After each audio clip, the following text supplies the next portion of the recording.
I rise in support of AB 94 and, quite frankly, the approach that we've taken to the question of investment in higher education in this budget. To be certain, there's more that many of us would like to do, but the resources that we have before us are limited. And people need to understand what is actually in the bill.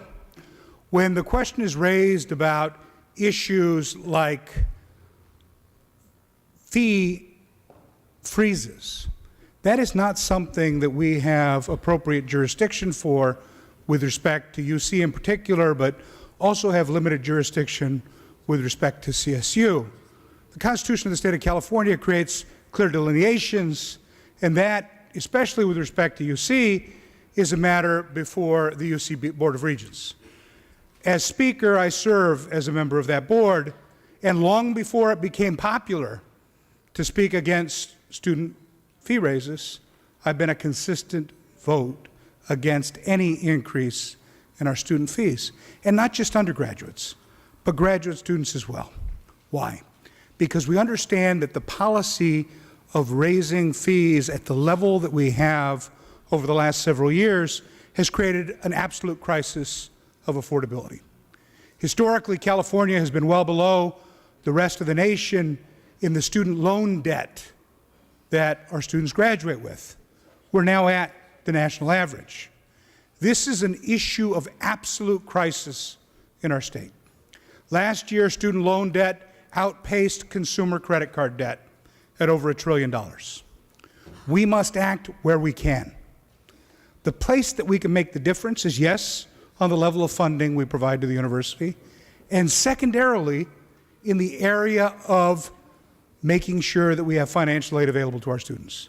This House has led the way in protecting Cal Grant recipients from the impacts of the greatest increases that would otherwise make college unaffordable to them.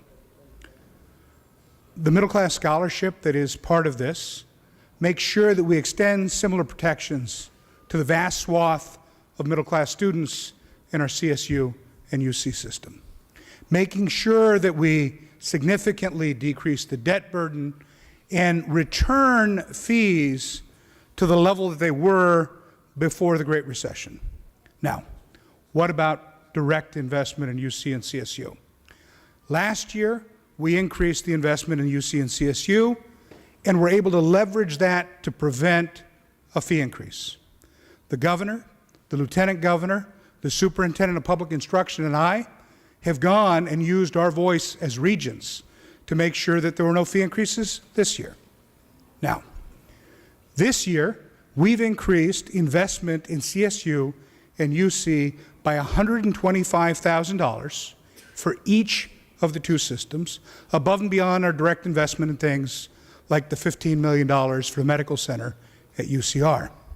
Over the next several years, we have committed ourselves to ramping that level up from $125,000 a year to $500,000 a year per system, UC and CSU, in addition to the $300 million that was discussed for our community colleges.